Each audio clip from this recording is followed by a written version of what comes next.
to Picture the Scene podcast, hosted by me, Andrew. And me, Rachel.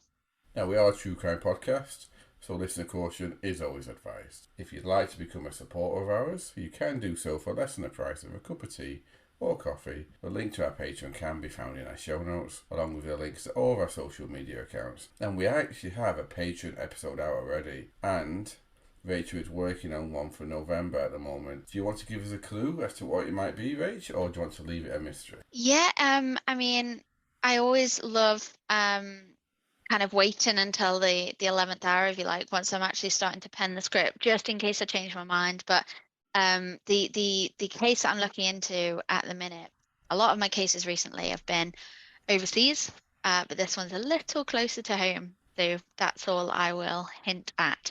And I guess that hint gives me like scope enough in case I do want to change my mind.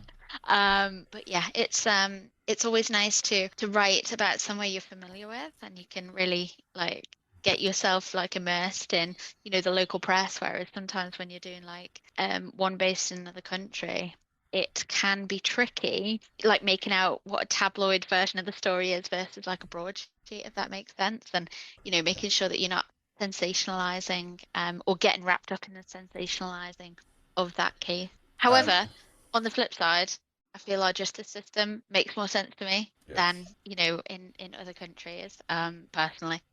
So yeah, And, anyway. talking of other countries, how did you enjoy the experience being on True Crime B&B? Oh, it was amazing. I'm obsessed. I absolutely loved it.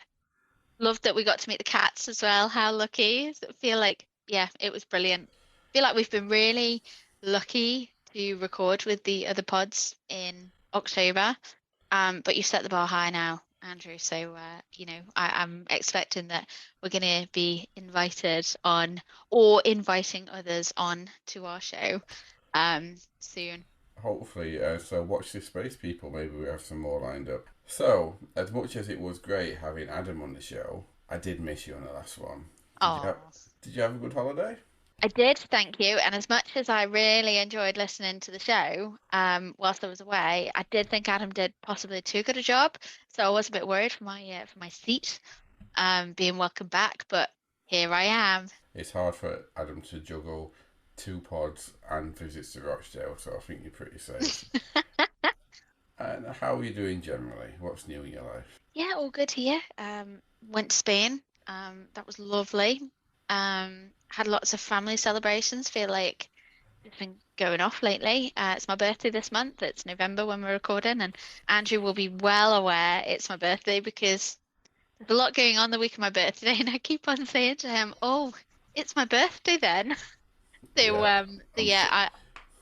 it's not a big birthday, guys, but I do like to, I'm a big birthday celebrator. Yeah, so You know, I'm excited. something interesting, and I only found out recently. Probably everyone knows. In Korea, in South Korea, when you're born, you're one, and then your next birthday is two and three.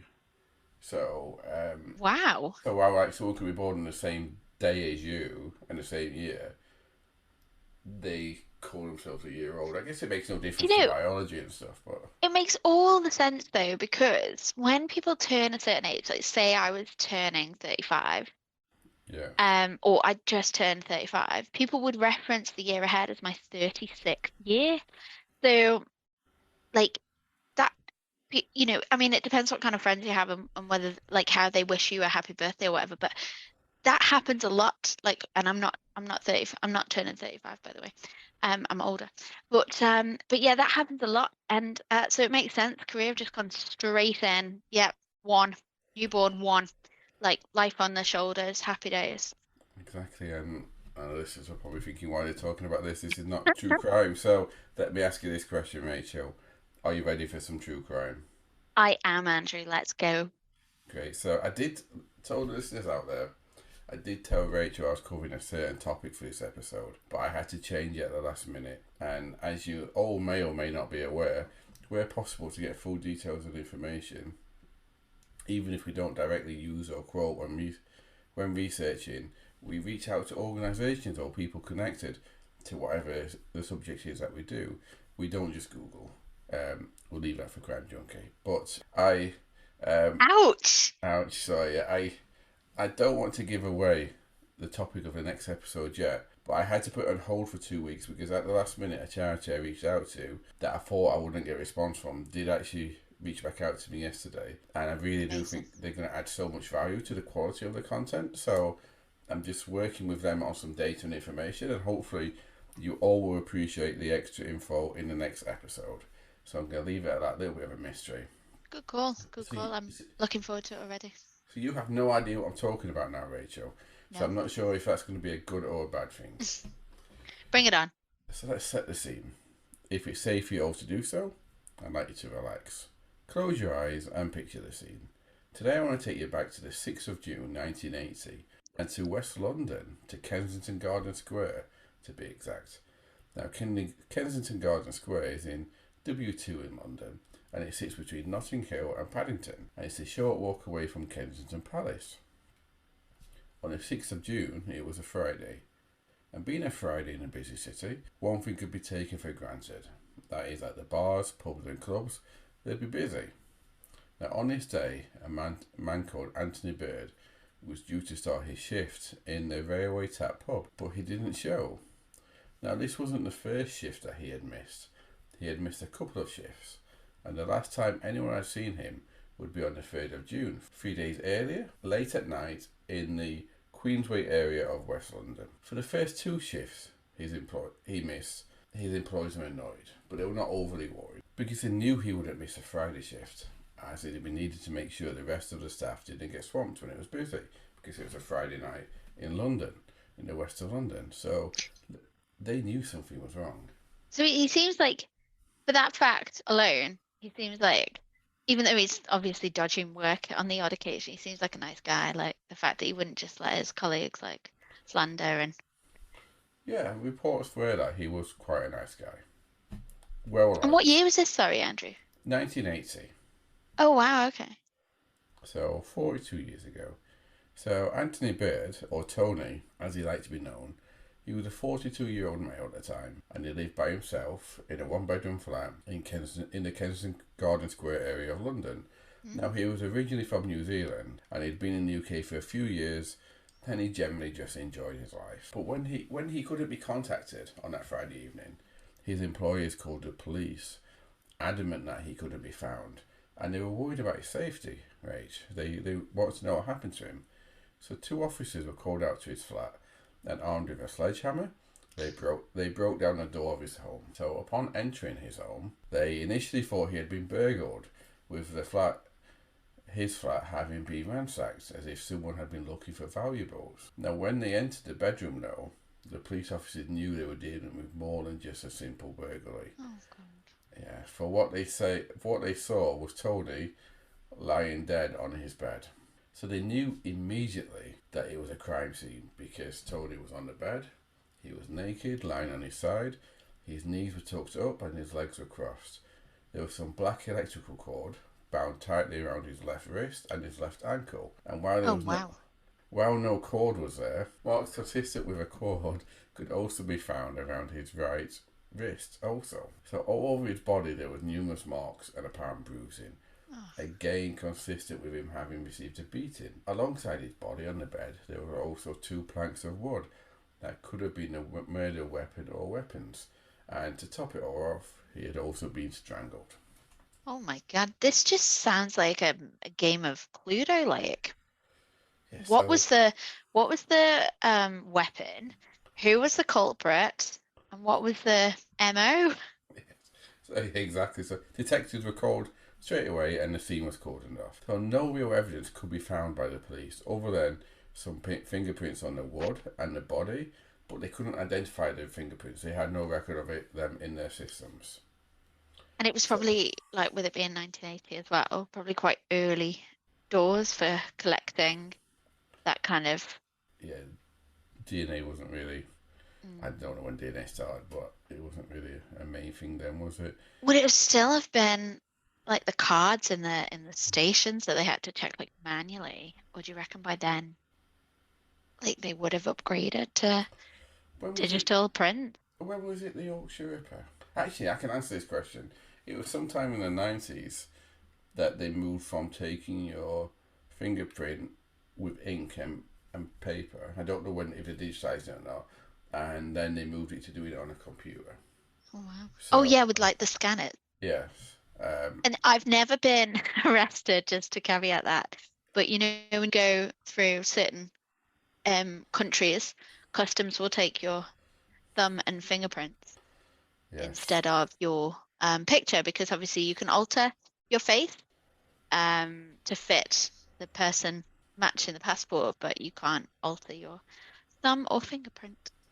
Unless it's a Nicolas Cage film, but no, you can't. Yeah. So where was that? So yeah, they didn't have much any really evidence because they had a couple of fingerprints, but they couldn't match them with anything. So why do you think he was killed, Rachel? Because he had no known enemies, he wasn't involved in any type of crime, and he was genuinely well liked. So why would someone kill him in such a brutal way? I mean, I don't know why my mind's going here all of a sudden, but I'm thinking some sort of sex game gone wrong, sexual act, or, potentially like he was raped, maybe. Could be that, yeah.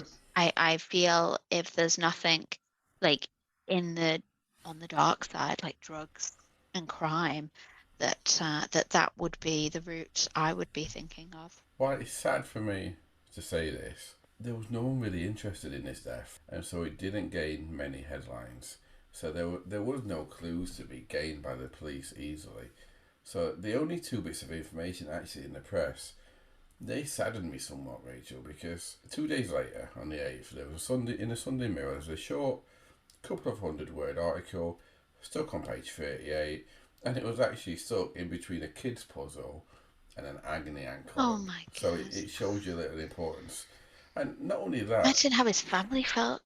yeah, not only that, it's not only because there was so little of it. I'm not I'm struggling what to say here because yeah, I'm still thinking about it. But not only because there was so little in the article, that's not what was shocking. It was actually really shocking to read it back. The headline read, "Hunt for Gay Tony's Killer," and I think that sets this. I Wow. think that sets the scene of how bad it was. Like, yeah, like the fact that he's gay means like, oh, he was primed for, prime meat for someone to murder. And it's almost accusing him. It's like when you hear of um, you know, woman walking alone at night, murdered. No, the fact that she was walking alone should not be part of that headline. The fact that she was murdered, full stop. Yeah, like that detail about his sexual preferences, absolutely irrelevant to the fact that someone has murdered him. Like, you can tell, right? I've I, changed my tone. Like, I, it just angers me. and I agree completely. I'm just going to read you the first line of the article so you can Mm. see again what really the community at that time had to deal with. It reads, "The strangler of gay," and the word "gay" was actually in brackets. Oh my Barman Tony Bird was being hunted by detectives last night. So again, if the headline didn't set the scene or set the tone, They that made sure that, that first line did, yeah. yeah, just to reiterate. Yeah, so the article went on to state that the police believed it was one of many men who visited him for sex that could have killed him. They went on to describe that he had an ear pierce and he visited Turkish baths. Like, it matters. Like, Yeah, it matters. exactly. So it's just feeding into the stereotypes And because yeah, sorry, just to add, and now I'm gonna rant on I, but like, it was the George Michael era, right? The 80s. What, like, bit before him, but yeah. was it? No, the 80s were, but this was 1980. Oh, sorry. Yeah, okay. But I was Yeah, kind of launching into the whole, like, what, what man in that age bracket didn't, you know, like, my brother had both of his ears pierced when he went to uni. It was his first kind of act out of like the home where it was like, oh, my dad's going to hate this. I'm going to pierce my ears. So that really doesn't matter. And Turkish baths, come on. Like when in Rome, people go and visit, it's you just know, it's the stereotypes, isn't it? Because the stereotype, he was gay, so he had to be sleeping with lots of people. He was mm, gay, so he had to have his ear pierced, yeah, it's and so bad. because he was gay, he visited the Turkish baths to have Yeah, because that's sex with men. obviously, the Yeah, place where it's people go. It's just frustrating for me. And like something more should be done. in the press because I think even now this happens. They're making subconscious accusations of But people's lifestyles when it comes to crime and punishment, and it's not right. I agree, but it wasn't even it wasn't like I Yeah, this isn't subtly. So subconscious. No. I'm going to read you because it was a short article. It was only a short quote, but it was a very short quote, one line, uh, with two short sentences from a detective, John Bates, who said this: he was homosexual. It was possible whoever killed him stole from him, but he was not well off. So that basically says, with discounting robbery, he was killed. It almost says to me, saying to me, he was killed because he was gay, and Yeah. maybe it was probably his own fault anyway. Oh my gosh. And I get it, right? There's a moment in time, isn't there, where men were targeting women because of their work in the sex industry, and men have been known to target other men because of their sexuality, um, or even target other people, men or women, because of that criminal's own conscious thoughts or sexuality. Like I get that. So, yep, it might have been something that was he might have been chosen because of his sexuality, but that should not be plastered all over the papers. That whoever's killed him has committed a crime, regardless of the fact that he was gay. And yeah, I Yeah. don't know whether I've made whether that point has been understood there, but the detective's probably speaking in terms of he may have had to be quite quiet about his personal life, and not necessarily able to go out in bars and date. I don't know for a fact, but the papers are probably sensationalizing it. Like, Well, yeah, but don't forget that was a direct quote from the police officer. I think there was also some more homophobic comments in the article, both quotes and just generally. But unsurprisingly, Rachel, that article didn't attract any help for the police. no, And the day after, in the Daily Mirror, the crime had just been shortened to one line. wow. It just said that the police were hunting the killer of homosexual Anthony Bird. That was literally it. So, and I couldn't find anything else from that era that spoke about his murder, and it is shocking, So, really. so what triggered you to write about this case, or is that a question that we talk about at the end? That's a question I want to talk about later because Okay, it'll give away where I'm going. But of course. this case actually reminded me of when we covered Michael Lupo, if you remember, back in Yeah. episode 10, and the homophobia shown towards the victims then, both the living and the dead. It was roughly the same time frame, but yeah, it's just. And so I guess, Rachel, if I told you that nothing much else happened to help catch the killer of Tony, would it surprise you? Not now, no. I think like not that I agree with that, but I think it's awful, but like no, it wouldn't surprise me, unfortunately. Well, that's almost true, because for what seemed like a cold case, suddenly sprung to life again. But it would take 41 years for this case to spring to Oh my life again. goodness. So I feel like I need to set the scene again here. So, like last year, right? Yes, last year, Wow. yes. Okay. So let me set the scene. It's Wednesday, the 5th of May, 2021. Just last year, as you said, and we're now in Hammersmith, which is still in West London. It's not that far away from where Tony Bird lived and was killed, but now, like I say, we're 41 years later, and it's 9:38 exactly in the morning, and it was a nice morning, 12 degrees Celsius. The sun was out. It was almost a cloud-free sky, and for most people, that helps relieve a little bit of your stress, doesn't it? It gives you that Yeah. extra little bit of optimism. Yeah. So for a man called John Paul, who was 62 years old, you could probably say that he had a world on his shoulders, quite literally, because Right. something was playing on his mind. Right. At 9:38 that morning on May the 5th last year, he was stood outside of Hammersmith Police Station, Oh wow. and he entered and spoke to the desk clerk on duty at the time. Now he told the clerk that he wanted to report a crime. When he was asked what crime, he simply replied murder. He told the clerk that he had killed a man in around Oh. 1980 but he could not explain why. As you probably can expect, he was taken into a room to speak to a police officer, and this is what he had to say to the police officer at the time. This is his words. He approached me and just spoke to me and just talked me into having sex with him. He took me back to his place. I tied him with a cord. So I he's think, he's putting the blame on immediately. He's putting the blame on Tony. yeah, uh, Sorry. it's okay. I think the cord was black. I'm not sure. I tied him with a cord. His ankles, his hands, his arms on the bed naked. There was a piece of wood. I used that piece of wood to batter him. So with this information, the police held him. Obviously, you're not going to just let a guy walk out when they've just No. said this to you. But the race was on to try and determine if he had actually killed anyone. They could only hold him for 24 hours, and they Yeah. had to charge him. So they had to find out if he had actually killed anyone and who, because he didn't give them any more information. So it wasn't easy for the police because he's talking about in 1980 here.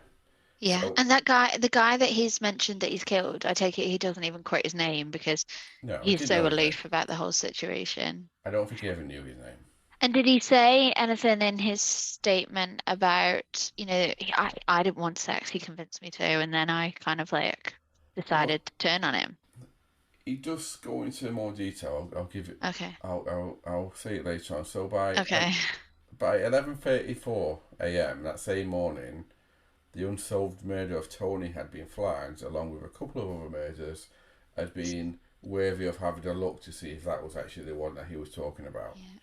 By 3:35 p.m., John Paul was arrested on the suspicion of murder of Anthony Bird. That's some amazing like work that they've done in that short period of time to go through the archives and Definitely, yeah. And in the trial, John Paul actually pled not guilty oh my God. to both murder and a lesser charge of manslaughter. What the So hell? normally, like sometimes you hear not guilty to murder, but they plead to Yeah, manslaughter. yeah, But yeah. but no, he pled not guilty to both. So how did he justify walking into a police station saying I'd like to report a murder? We'll get to that. So during the Sorry. so it's okay. I know it's frustrating. I'm You're on your wired station now. end. So during the trial, it came out that Tony was last seen by some friends late in the night on the third. Yeah. So 3 days before his body was found, and he actually told them that he had his eye on a black lad. Now that was their words, not mine. I'm not. Mm. And he quickly left them to go after him. And it was said in the trial that Tony was known for picking up men often to have sex with them. But So his own friends were saying that he was a little bit of a like a little bit of a, he set his promiscuous, sights on someone yes. and he just went for them regardless of consequence, that he would just approach them and behave quite like um bold, really, right? Yeah, but again, if it was a women that he was after, it wouldn't be an issue. I mean, obviously it would be an issue, but it wouldn't be like people go, he's just being a man. Yeah, and I was very careful with my word choice there because I agree. You're right, it often happens, but it's still a bold approach. Oh yeah, Like right. if somebody's giving you eyes, they're inviting you to approach them, but it sounds to me like his friends are saying he clocked someone and he just went after them. Whether that Yes. is male or female, that is quite a bold approach, I feel. Although I wasn't, able to drink and socialize in 1980, so I don't know whether that was the done thing, but certainly, I don't think so. You've still got to have an amount of confidence to do that, yeah, haven't you? yeah, yeah. It also came out that years later, John Paul had told a doctor that a man had propositioned him for sex while he was out and about trying to steal something. So Mm. he went back to his flat with him. No, he didn't actually say anything else other than that. So it could be potentially this is a Tony who he was talking about. So he was off trying to just rob, and he went back to his flat with him. We don't know what reason for.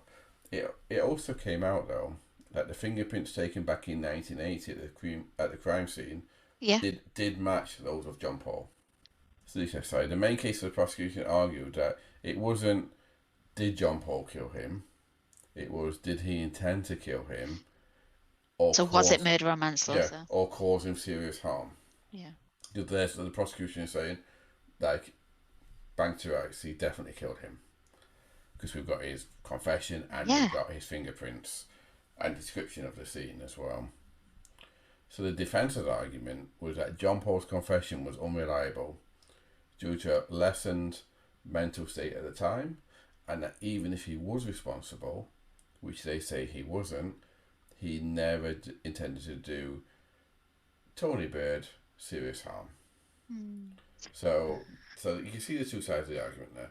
So the jury deliberated for half a day in this matter. It was actually the 10th of October this year that the verdict actually came out. So only a few weeks ago, before they finally kept coming back to find John Paul guilty of murder, not Good. manslaughter. And I feel like the only silver lining to the fact that this trial was happening 41 years or 42 years after the crime was committed is that the jury would not have been biased Yes.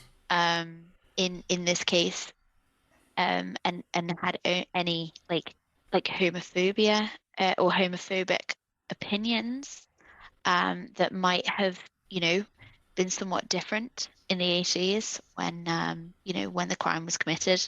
I don't know how you think about that, but I But think that's the only silver lining, that it took 42 years, is that this guy has been found guilty and, will yeah, rot. Although such a shame that he was given 42 more years to live his life. yeah. Although actually, I get it was the 24th of October, not the 10th, that he was found guilty on. But yeah, Okay.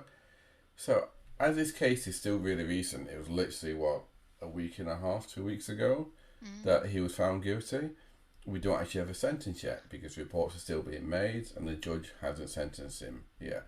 Because, like I said, it was only a few weeks ago. Yeah. I just wanted to bring this case because it's one that had interested me. Asking how did I get this? It's one Mm. that I kept an eye on actually, and I was gonna wait until the sentence. I'd kept an eye on beforehand. I assumed, and I probably shouldn't assume this, but we all assume things sometimes. When I was reading about the case as the trial went on, I thought he's definitely guilty here. There's no way they can find him not guilty. But obviously, and then when the sentence came, I thought I'll wait and put it on hold until the when the guilt sorry Verdict. when the verdict came. Yes, that's what I thought. I'll put it on hold and wait for the sentence.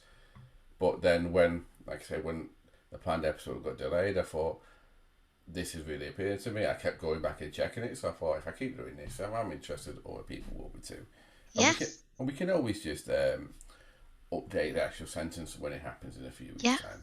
Hi everyone, it's Andy here. It's Monday the 7th of November. I just want to give you a little update. We recorded this episode on Friday last week. It seems on Friday, after we recorded, the sentence was given down.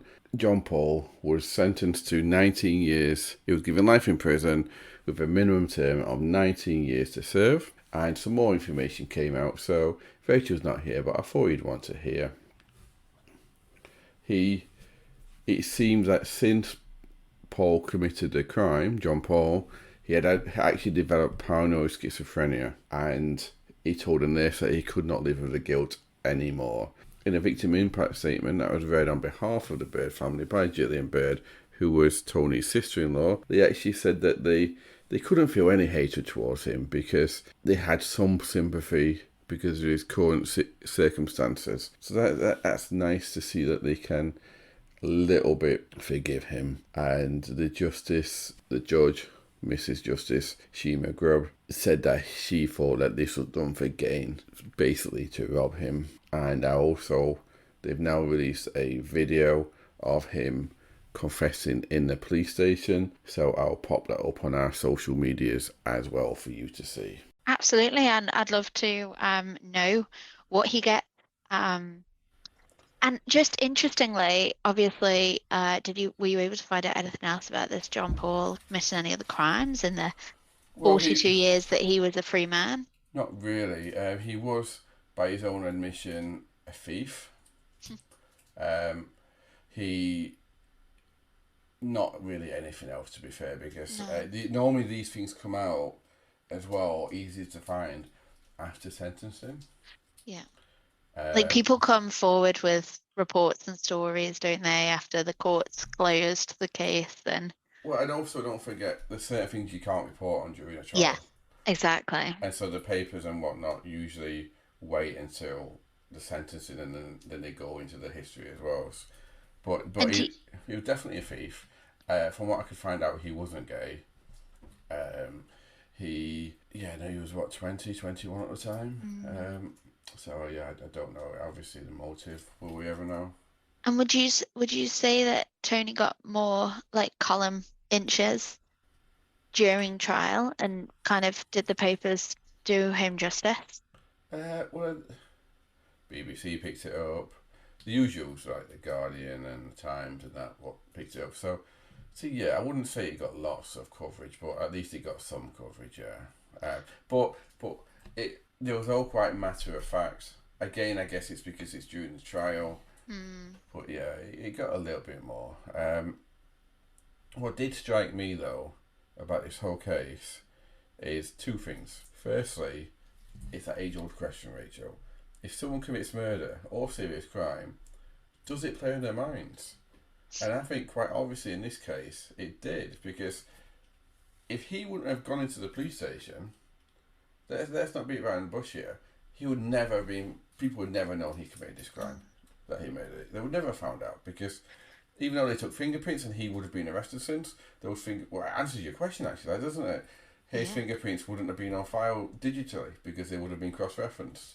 So I just realised that. I just literally just realised that. So yeah, it's I not his wonder fingerprint. though, Yeah, sorry, I wonder though, and we hear it a lot in other pods we listen to, when it eats criminals away, when they do get away with a murder, when their doorbell rings, or when they yeah, see a police car coming towards them, or they hear on the news, breaking news, crime being reinvestigated.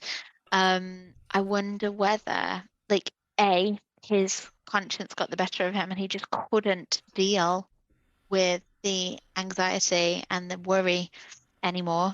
And yeah, just had to forfeit because there's so many more like advancements in DNA in these databases. He wouldn't have known what they had on him, blood, like that's anything like true. that. Um, You, or on the flip side, whether he thought like, I'm 62 years of age, not had a great quality of life. I'll see myself out living on the state in prison for, it could the last 40 years of my life. it could be that. What makes me think though, his defence was arguing diminished mental state. So to me, that means he obviously had mental health problems.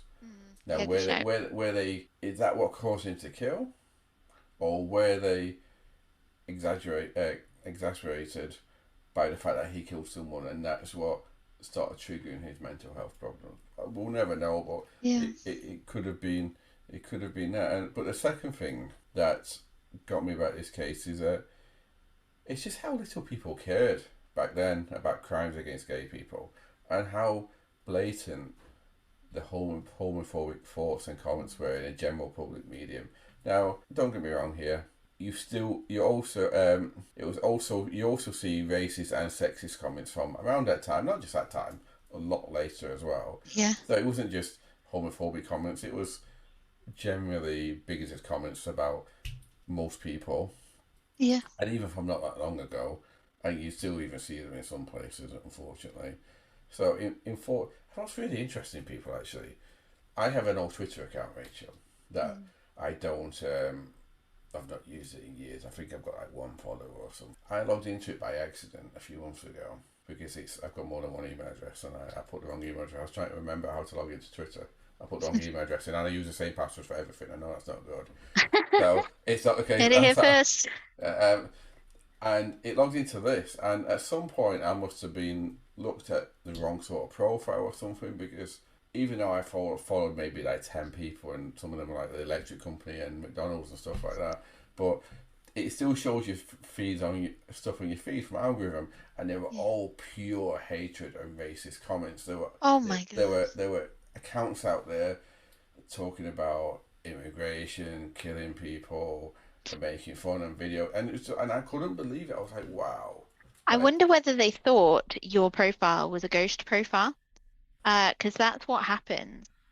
People set up like multiple profiles. They're not an individual, they're being these personas. And they throw out hate messages, don't they? And they throw out reactions on people's newsfeed. And they behave like real life people who are disgusted by somebody's photo or somebody's comments, whatever. And then they in turn spark a debate from their own. And they love it when people get angry at them because it then sparks more focus on them. But Yeah. they run like multiple accounts and they spam multiple accounts as well. So I wonder whether they saw the fact that you had one follower and they thought you were one of these people or one of these accounts that was set up to, It spread could be, that but kind of bad negativity. it shows that it's still there. So also made me think about this. You say, what interests me? Maybe this helps people out there thinking, how does it pick the things that you do? These are the sort of things I think about. It made me think, like, in 40 years' time, what will we look like as a section of humanity when The what we wasteful ones. what we do right now, what do we do right now that is just wrong, Oh, that we we don't burn even through the planet. realize? Yeah, well, I mean, yes, I guess so, but Oh, you're right, like though, like unconscious bias, right? yeah, And what do we do right now that in people, our kids or grandkids are going outrage, to be yeah. cringing about? So, oh, I Yeah. can't believe my grandpa Andy used to say these things about these Yeah, people. like you know what? It will be it will be yeah, crazy stuff. I won't say anything. I don't want to cause any upset either way, but yeah, there are some crazy things out there, and there are things that we will look back on, and you're absolutely right. Complete cringe. What do you think about this case then, Rach? I'm really happy that it had an ending and that it wasn't solved because I feel like that's where it was going. I thought you might think that. Yeah, so I obviously got really annoyed in the middle of the case, because I see it all too often. It doesn't matter that it was 40 years ago, it's not right, never will be right, that victims are blamed for the situations that they are in. And yeah, so I'm grateful that you brought the case to us, and I will look forward to you reporting a sentencing. Yes. And maybe adding some comments from the family once he's been sentenced, because I think that all always closes off a case with a little bit of, good spirit, because often these families have got such poignant messages to share for their loved ones that are no longer here. Exactly. Yeah, and yeah, I would look forward to sharing that with people, and yeah, it's interesting. I these type of cases interest me. Next time, though, I really do think it's next time it's something which really I feel passionate about. So hopefully, it's probably going to be a longer episode, but hopefully it'll be worthwhile. Interesting. I'm intrigued. So let me wrap up then. So if it's safe for you to do so, I'd like you to relax, close your eyes, and picture the scene. It's a beautiful day outside. You're happy, you're walking down the street with a general feeling of optimism, but then you see someone who's looking perplexed, worried, and maybe upset. What do you think is on their mind? God. So, I'll be changing my face the next time something's playing on my mind. so thank you all for listening to us, and thank you all for carrying on and listening to us. We do appreciate it massively. Yeah. Thanks, guys. It's always good to record, and it's always really good to know that we've got people out there listening. They couldn't do it without you. It is indeed. Okay, bye all. Bye. Bye Bye. all.